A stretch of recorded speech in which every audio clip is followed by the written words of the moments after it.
things that when we did the first installation was to figure out how to not feel like a set.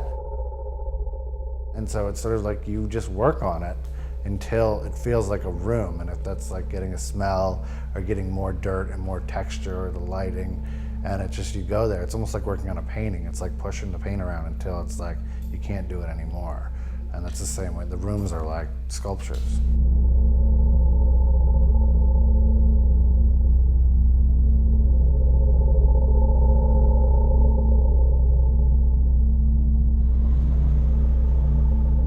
I had been doing installations, and Jonah had been doing installations, and so, and you know, film projects as well. And we started working together because there was one summer when neither of us had a lot to do and not a whole lot of money, and so we would stay up late and make collages.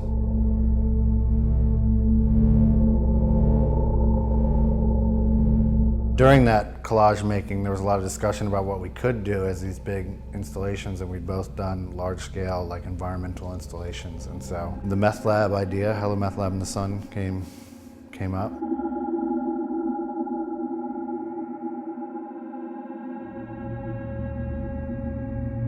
When we did Hello Meth Lab in the Sun, I think the original idea was like, let's put a meth lab next to a hippie kitchen, and that was the sculpture.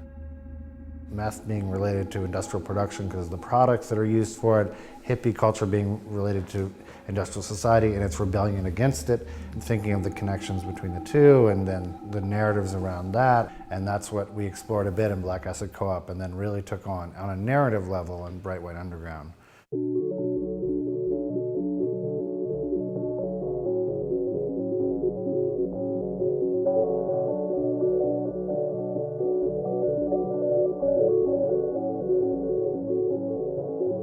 When we moved the Meth Lab project to Deitch Projects, we called it Black Acid Co-op. Bright White Underground, in some ways, began to answer some questions as to what the Black Acid Co-op is, what its function was, who they were.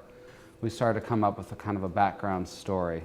And we were reading literature about this period before the counterculture revolution of the late 60s, when LSD and other psychedelic drugs were being used as weapons or as like medicine or as therapy.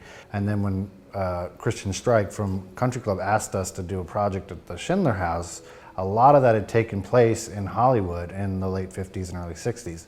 And so it seemed like a perfect place to sort of transplant the narrative onto.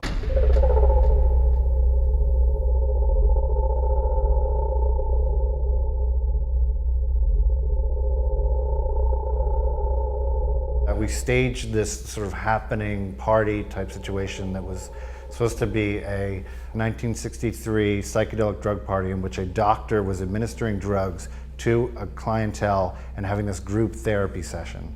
That's how this idea of basically a parallel to like a Timothy Leary character, Dr. Cook, came about. And we created all these fictional drugs. Marasa was the one that we sort of latched onto, and that means twin in Haitian voodoo slang. And so we had this idea that it as a psychedelic drug made you see your double and was used as a sort of like industrial sacrament kind of thing. And that's what Dr. Arthur Cook was administering to these clients in this house.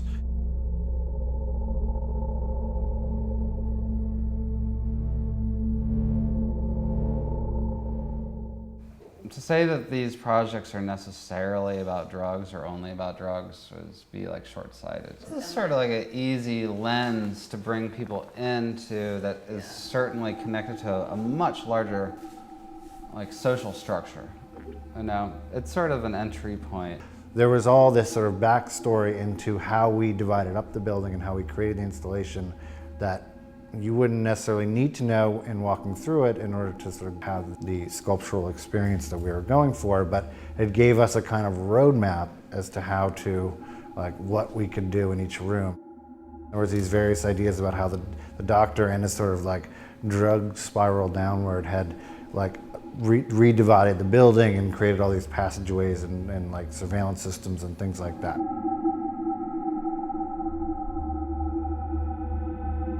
A lot of it comes back to this initial collage technique, you know? We're doing a lot of like research and a lot of imagery is coming in. We deal strictly with material, you know, like how to deal with the narratives of these things. And I think in all these installations, we kind of have to think on a very materialist, practical level and not get too spun out or creative. Like, what would be the use value of this? Like, how would this age? Like, what would someone do on purpose and not for aesthetic purposes?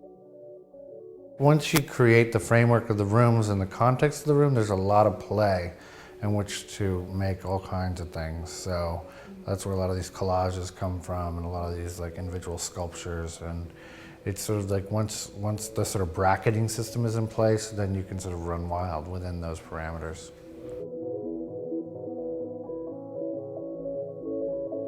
You think of the whole sequence as like a film, and each threshold to each room is sort of like a cinematic cut. So you're moving through like a changing scene almost. there's a whole lighting kind of component that helps, you know. I mean, obviously everything is set as like you're always in an interior. There's never any kind of notice of the outside world. Yeah, that was a very important part of all the installations except for the Buckhouse.